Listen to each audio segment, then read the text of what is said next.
Queens and Brooklyn, and it'll feature new gameplay mechanics to facilitate the low building traversal. All right, now here's a little spoilery. It's apparently set about 5 to 6 months after the first game, and the leaker wrote that Peter is still mourning Aunt May and constantly reminds himself of what happened. MJ and him live together, but she is away for the entire first act of the story. Oh God, I hope there's not another sneak section with her in it. Those were the worst. As for the plot, they said that Harry Osborn will become Venom, but it's a unique take on the character.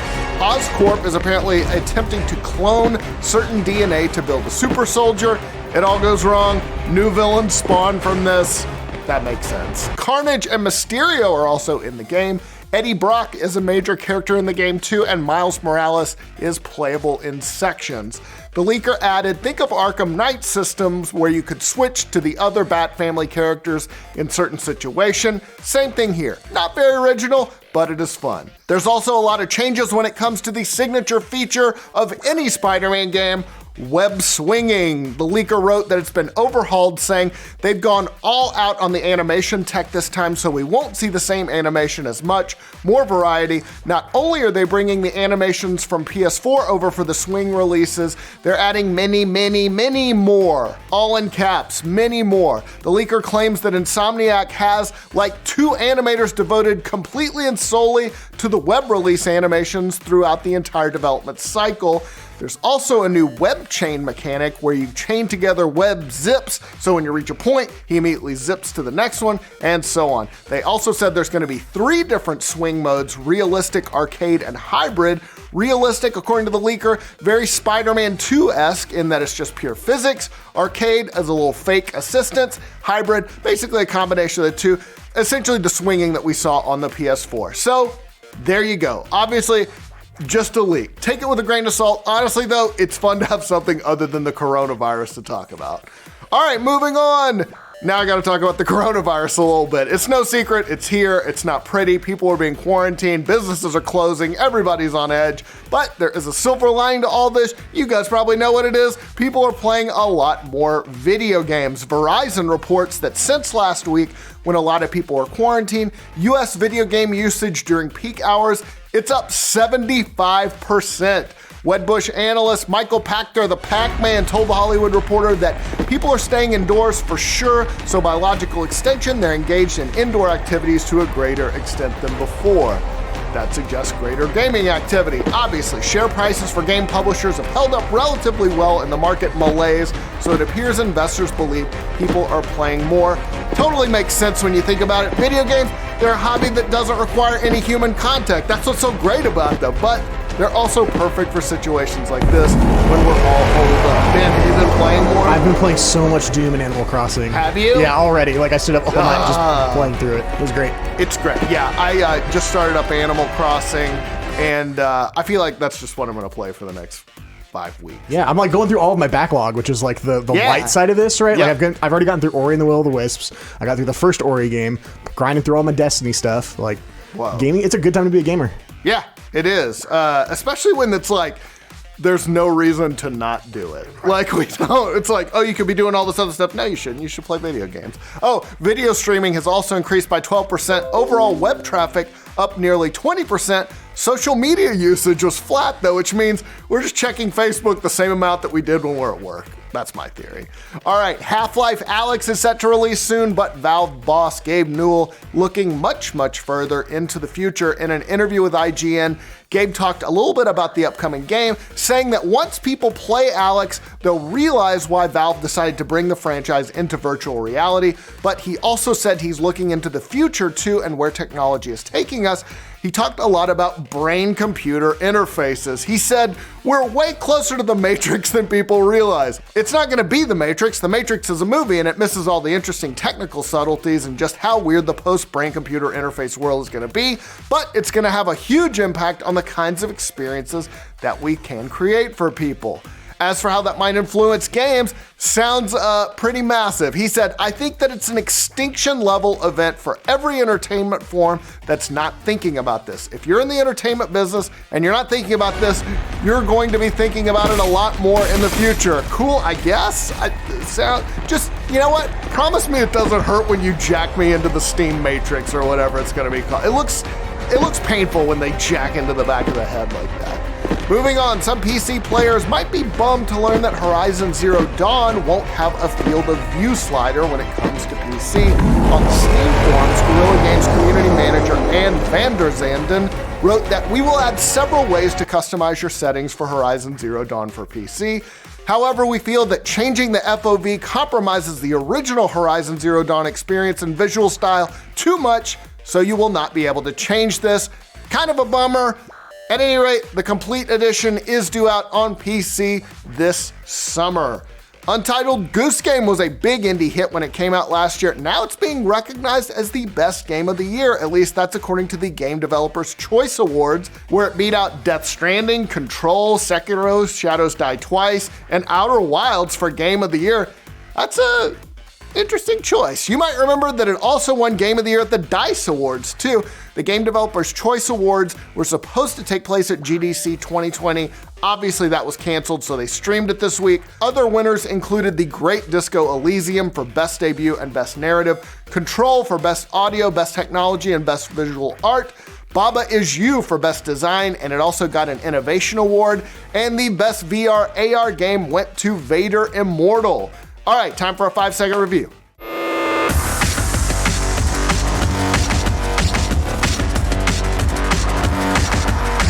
Some of these animals not practicing social distancing. This far away, actually further. All right, let's talk about the games coming out next week. We are starting off with a big one. Half-Life Alyx, it's almost here. You know it, you love it. It's Valve's VR return to the Half-Life series.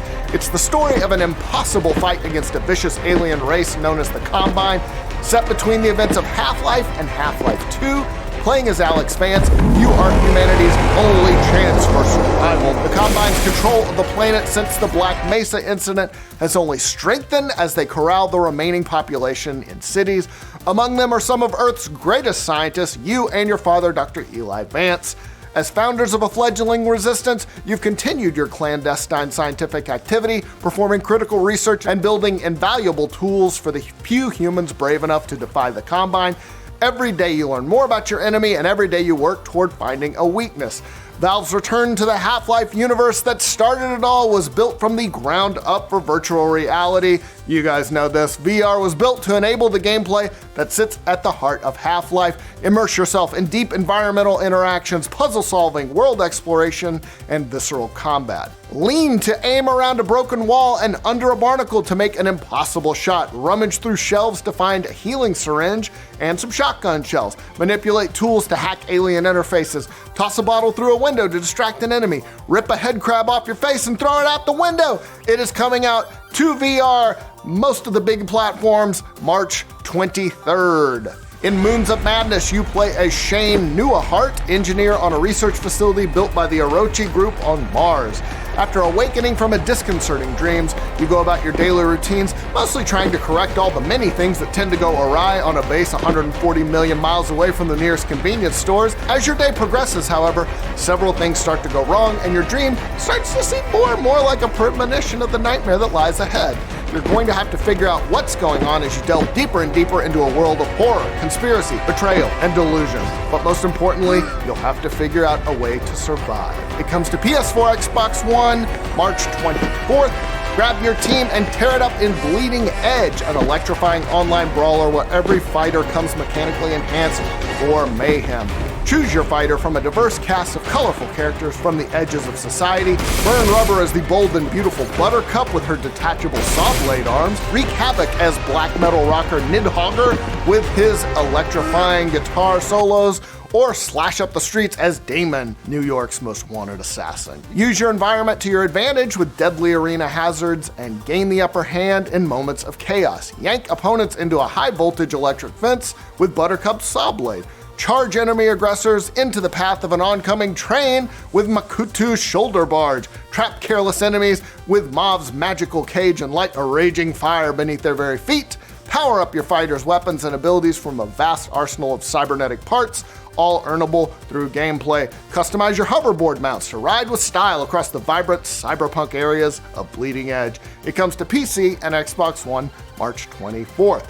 Next up, Assemble with Care. From the studio that brought you Monument Valley comes a story about taking things apart and putting ourselves back together. When Maria, a globe-trotting antique restorer, arrives in the sun-soaked town of Bellariva, she has no idea just how broken it will turn out to be. She wants nothing more than to help the town's inhabitants to save their most beloved possessions. But when it's their personal lives that are starting to fracture, she'll need to find a way to hold them together, one spare screw at a time. Ooh, Maria's naughty. Explore the objects through Maria's eyes and find a way to restore them. Meet the townsfolk of Bellariva, come to love their quirks and help them reconnect. Rediscover the defining objects of decades past, the tune of the original soundtrack, inspired by the sounds of the 80s. I like the 80s. Enjoy gameplay rendered in a beautiful impressionistic style alongside a completely hand-illustrated story. Comes to PC March 26th. Down the Rabbit Hole is a VR adventure that serves as a prequel to Lewis Carroll's classic Alice in Wonderland tale. You will assume the role of a girl who has accidentally wandered into Wonderland prior to Alice's arrival and must find her way home. But which way? You control the girl's fate by plotting her journey through an immersive 3D comic book world that wraps around you. Through the game's many twists and turns, you'll find yourself exploring the strangest corners of Wonderland, solving puzzles, uncovering secrets, and making choices that will help tell the story that you are experiencing. It comes to Oculus, PSVR, Steam VR, March 26th. In Saints Row Re-elected, you are the President of the United States of America and you must save everyone on Earth. The boss of the Saints has been elected to the presidency, but the Saints are just getting started. After a catastrophic alien invasion of Earth led by the evil overlord Zinyak, the Saints have been transported to a bizarro Steelport simulation. With homies new and old at their side and an arsenal of superpowers and strange weapons, they must fight to free humanity from alien granddaddy Zinyak's mental grasp. The Saints have gone from the crack house to the penthouse to the White House, but now it's up to you to free the world from Zinyak, saving the world in the wildest open world game ever. It comes to the Switch for the first time, March 27th. Dirt Rally 2.0 Game of the Year Edition dares you to carve your way through a selection of iconic rally locations from across the globe in the most powerful off-road vehicles ever made, knowing that the smallest mistake could end your stage. The Game of the Year Edition has over 80 cars and 26 locations to take on the world with. It comes to PC, PS4, and Xbox One, March 27th.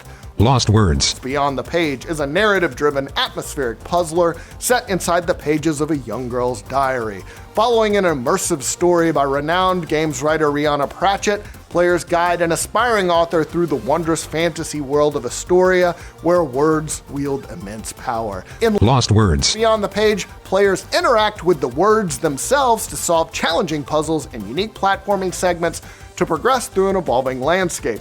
Winner of over a dozen game awards and accolades, players will leap through the diary pages to uncover an emotional tale of loss and personal growth that will test the protagonist Izzy as she embarks on this highly decorated, groundbreaking adventure. It comes to Stadia. There you go, Stadia, March 27th. And finally, One Piece Pirate Warriors 4 is the latest evolution of Pirate Warriors action.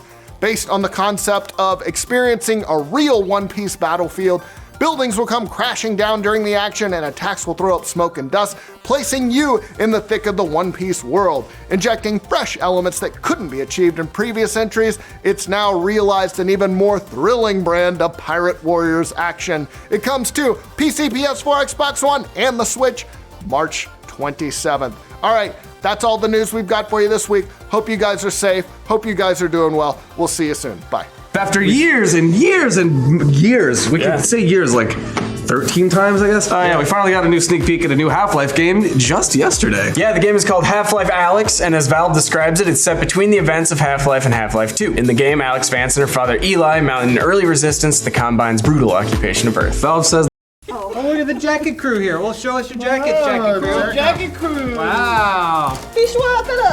And what does yours say? Flower power. I wish I could wear tights and cool jackets. You can wear anything. I wouldn't be able to get away with what they're doing here. if I walked out of, say, a burger lounge, looking like that, I wouldn't be able to. I would get looks. I don't want to get looks. You'd get good looks. No, I don't want those looks. I don't want to get looked at. Construction workers would holler at you. Sometimes I wish we could move our office back to West Hollywood. Never felt more alive. But seriously though, those guys were so nice to me. Everyone at that gym was so nice. They'd offer me towels, except that the way they would do it is they'd roll it up and they'd snap it. And you'd have to catch it with your butt cheeks. Yeah. Oh, yeah.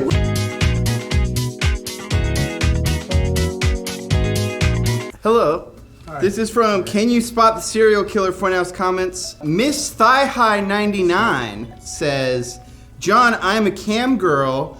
Do you want to be my manager? Help me set up OBS and also date me. Teehee just wondering. What? What was her name? Miss Thigh High 99. Well, here's the thing. Number one, I'd say don't mix business a pleasure. You know what I'm saying? That was gonna be my answer was, I will do either, I will not do both. Sure, I know all the ins and outs of how Chatterbait works, and I could get you rising to the top, become #1 cam girl 2020. Sure, I could do that. Sure, all of the cam girls in Los Angeles should message me over Twitter, and we can start a business together publicly. But I'm not gonna date you because it's mixing business with pleasure. That's interesting. It said the comment is from 1 second ago.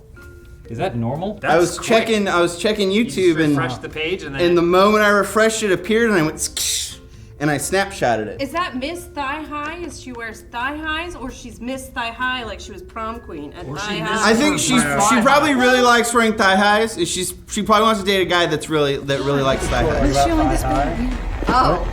didn't think about that. Oh, she's only thigh high. Yeah, I think we can all agree. I did not write this, and this is a genuine comment. And it's from 1 second ago. Why are you sweating? Did you see? He was saying he wrote the comment, and no one should worry about that. And sweat's curling up his back like some sort of movie, like a Tony Scott film or something like that.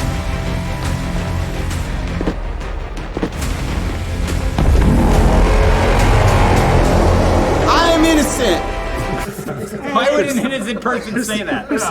This is from Sexy and Scrun Wrong and How Hollywood's Trying to Change the Movie Podcast Filmhouse from Devin Kramer. I love this installment. Not only was I on Adam's page the entire time like he was reading my mind, but you guys took a potentially immature subject and turned it into something really interesting for trivia and very informational and useful when it comes to film politics.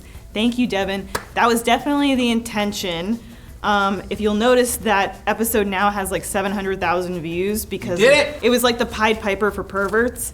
Which is usually all the cam girls that are after John. They're usually doing that. It's cool to sometimes look into some of those subjects and do a deep dive. What other immature subject would you like to tackle next, Elise? Boogers. Cam girls. Isn't my jacket cool? Your jacket is so I'm cool. kind of. Did you say jam kit?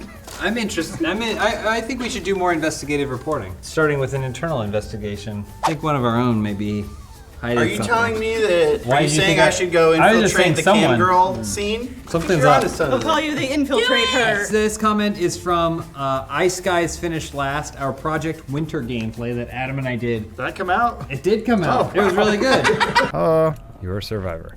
So you need to repair that power station. I heard Hot Pocket. As soon as we talk, they're gonna know. They're gonna hear our accent. We're gonna get murdered by these guys. So much fun! Tommy Raymondo said, I enjoy watching James use his very limited knowledge of a game to coach Adam through a video like this. You can really feel the secondhand confusion from Adam, and I would be totally down for a backseat gaming series. That's a great idea. So we're gonna start a new series where Adam plays games, and myself and maybe someone else is gonna sit behind him. And while he's playing the game, we're gonna like make jokes and like tell him how to play and comment on the game and kind of stuff like that. I feel like that would be something that would do really well on our channel. I credit you, Tommy Raimondo, for coming up with this idea. It's just a fantastic idea. Tommy, get my credit? Oh, we're gonna, yeah, of course. Every video that we do that's like that. He was being meta. I actually had fun doing that gameplay. It was a weird thing where Adam and I just kind of tried it. Are you describing the game the first time we did anal? This was from the Van Helsing, the movie The Game. Once again, should have had an extra colon. Bones, if you're watching, you're not. This is from Ben. He says, man, when people don't talk over Elise, she brandishes a badass sharp wit. Adam and James should shut up more. I agree. We learned that in the last Lights, Camera, Trash when we played the Da Vinci Code. I'll tell you why. You guys should get married. Go ahead. But what I was saying was the Da Vinci Code is probably it was very telling that we learned that we should just shut up because we talk too much during gameplays, and Elise has nothing but wit and great jokes, and it makes no sense that we're constantly talking over her. I love Van Helsing. Go ahead, talk. Say what you're gonna say. They can comment her. They can comment her. SOS. SOS. It's a We great can cut song. the SOS out. Yeah. You know what's better? The better version of SOS? When Pierce Brosnan is singing it to himself. And Mamma Mia, here we go again. There's one shot where he dances. It's Barely. him dancing, and I'm like, he doesn't know what dancing is. This comment is on a GTA video, Meditations on Puppies and Poop. I like how the dog age debate escalated to Elise and Lindsay, he's 2 weeks old, and James, he's 1,000 years old. We have a dog in the office that just barks now. Rufus is only 2 weeks old. He's just a baby. He's not 2 weeks old. He's much older. You guys keep saying that. It's not true. He's just been here for born. more than 2 weeks. Let's just break it down. How old is he? He's 2 weeks old. He's 2 weeks 1,000 weeks. He's just 2 a weeks baby. old. He's 2 weeks old. Thank you. 2 weeks old. 1,000. Yes, He's a 2 weeks old. Hey, Mr. My Slumber! Mamma Mia. Here we go again. My. Because this comment has to do with Matt Peak, who refused to be in today's episode because he knew the drama I was bringing to the table. This is from Watch the World Burn Funhouse BTS. Shrimp Eyes. Is Matt being mad at John for doing the puzzle a bit? I'm so confused. You can't be working on this, man. I need you editing. You can't work on the puzzle. That one goes here. That was a good spot, Matt. Maybe I should be the one working on the puzzle. Yeah. And so Matt, if you could come up here, Matt. Matt. Do Matt. Oh, no, I couldn't possibly. Do your Matt impression. No, he'll get so mad. I know, he'll kill. Honestly, whoever steps up here to do this impression, he will kill. John, we have to decide on a bit. Are we gonna have to Rochambeau to see who Peak is gonna kill? Yeah. Or is John gonna do both? I liked Lindsay's idea of John being Being both. Okay, so John, every time you're Matt, you need to put on his flannel. All right, well then I need everyone to be my props. I need a table. Here we go. Okay. You're asking I'll for be a the lot. table. Isn't this in the Oh, he's a cable. I'll be All your right. dildo. Here, Should I be the puzzle? Yeah, can you be the puzzle? Here I am doing the puzzle. Who am I? And then you're a door. Why does my back smell like marijuana? I am a puzzle. John! Why are you fucking doing that puzzle? I need you sitting at your desk staring at an editing computer 24/7. You can't take one breath, one break, or else I'm gonna fucking break your throat and shove it down my ass. Pink, I'm sorry, I'm doing the best I can! Not good enough! Okay, I'll go back to work. Scene. That was great. You make a better door That was than really a good. window. Now let's do what all improv teams do is clap for ourselves because no one else is clapping. Yeah. This one's from Dominating the Matrix, super hot VR gameplay from Madame Butterfly. Ryan looks like he smells like McDonald's.